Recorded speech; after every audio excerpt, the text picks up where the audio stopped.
This game looks normal for 10 moves and then one mistake changes everything. Can you spot where black loses control? So today's game starts with a quiet opening, but slowly it turns into a full-scale battle with sacrifices, passed pawns and promotion threats. So watch till the end. The final portion is something every serious player must understand. So let's start the game. Welcome to Checkmate City. Today we are going to analyze the game of Bobby Fischer.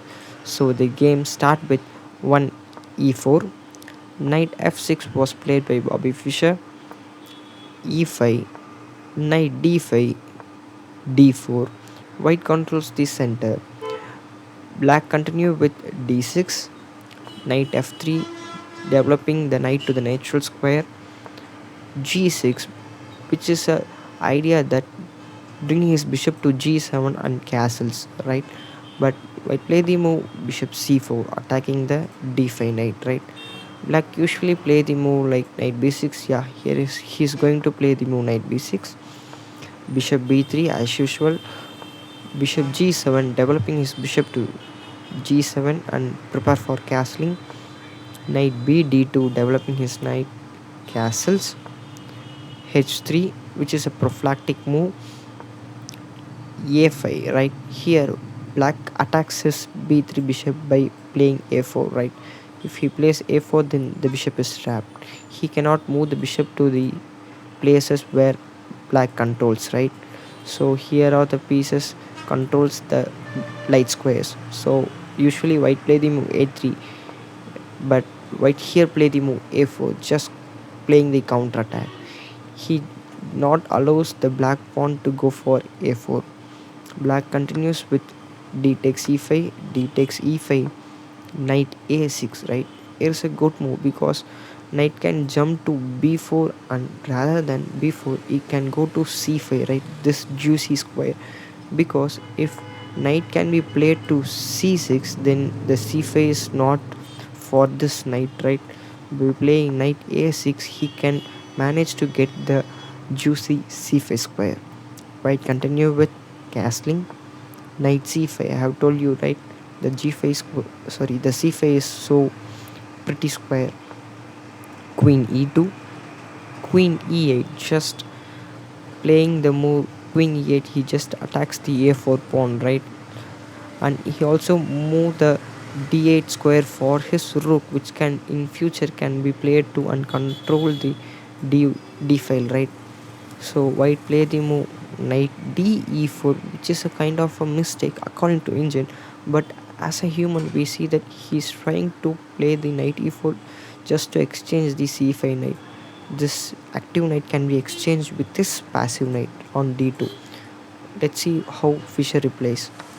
He takes on a4, bishop a4 and knight a4. He does not exchange his knight with the e4 knight, but he exchanged the knight with the b3 bishop, right? So white continue with rook e1. Here black is a pawn up, right? The a4 pawn is gone. So black continue with knight b6. He is a pawn up. He must go to the endgame, right? It is a simple rule in chess. If you are materialistic advantage, then move to the endgame, exchange all the pieces, then you are a pawn up and you win the game. So here Fischer followed that rule. White play the move bishop d2, a4. He's trying to create an open file for his rook, right? Bishop g5, h6, bishop h4. For the past three moves, you see, right? He's moving his bishop. Bishop to d2 was played, then bishop to g5, then bishop to h4, which is not a recommendation idea to taken from this game, because you should not move the same piece twice or thrice in the same game, but he's moving continuously, so it's a repetitive mistake, right? Black punishes him severely. Black play the move bishop f5, developing his bishop on c8, just attacking the e4 knight. g4 was played, right?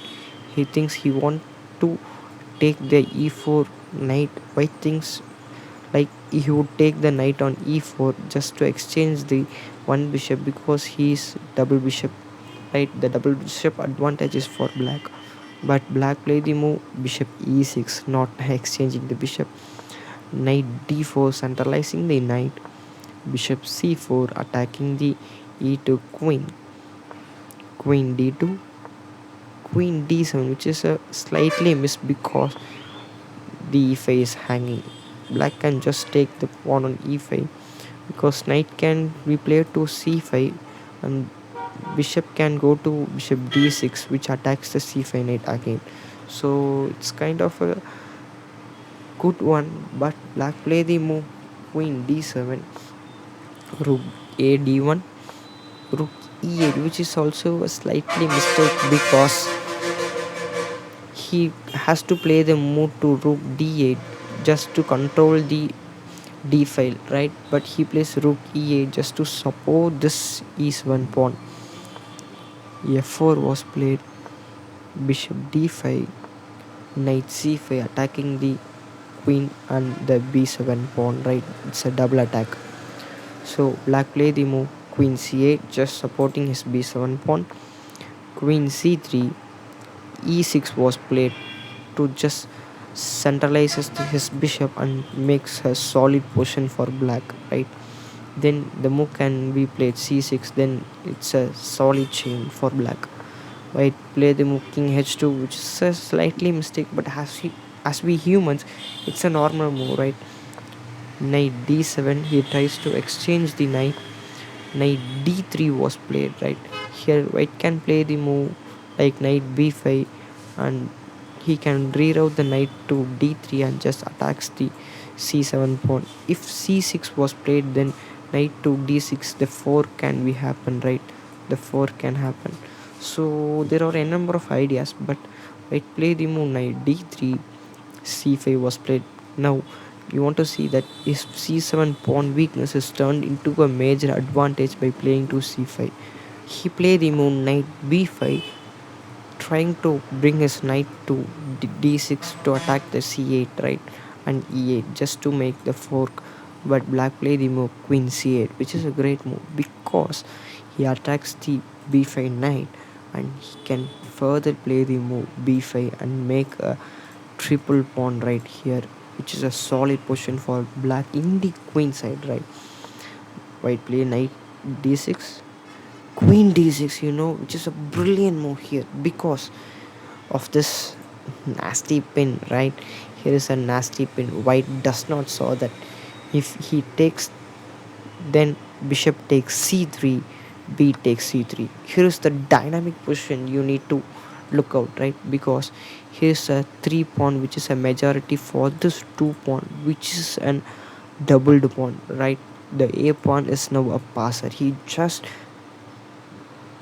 play the move right a3 a2, just he can queen and double up his rook on h file, and his d5 bishop is also super active, which controls the a2, and knight to b6, right? Knight to b6, knight to c4, and which controls the a3 also. So it's a great position for black, right? After the move queen d6, which is a brilliant move. Bishop takes c3, b takes c3, and f6. Just a simple move, right? Just a solid position for black. g5, just the exchanges, f5. Now the f pawn becomes also the passer, but the e5 is slightly weak. He can play the bishop g3, bishop to g5, but it does not pay anything, right? The a1 also not controlled by the bishop if it comes to e5, right? The square also does not controls a1 bishop because of the c3 pawn, right? Bishop g3, king f7, knight e5, just to exchange the d7 knight. Knight takes, bishop takes, I have told you, right? But because of the c3 pawn, a1 is not controlled by this juicy bishop, right? Now it's crucial move for black, I think, to play c4 just to block this pawn on c3. Let's see what black plays. He played the move b5 just to create the passer, right? Chain the passer. White played the move rook f1. Rook h1 was played. Bishop f6. He can just take the bishop sorry, he can just take the rook, right? It's just a free rook, right? It's equal position, but it's a free rook. Fischer does not see that due to time pressure, right? Bishop f6 was played. A3, which is a brilliant move because he's going to queen the pawn, right? Rook f4 was played. A2, right? Next move is going to make a queen. C4 because he controls the a1 square, right? Bishop c4, d7, bishop d5, king g3, rook a3 check, c3, rook a8. He doubles up the rook on the a file, right? He just doubles up and going to make a queen on the next move. Rook h4, e5, which is a brilliant move because he cuts the connection with the c3 pawn on the f6 bishop, right? If he takes bishop takes e5, then it's going to be a queen, right?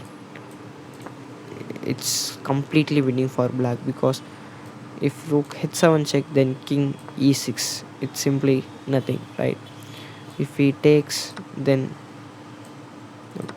black takes. He's a completely rook up. So e5 is a brilliant move. Rook h7 check, king e6, rook e7, king d6, rook e5. Here bishop takes e5 is can't happen. If you think king takes e7, boom, it's simple winning for black. So I play rook e5, rook c3 check first, then rook c2, then king d7, rook d5, king c6, rook d6, king b7. He's just moving his king to upside, right? Rook d7, king a6, rook d2, just to exchange the rooks.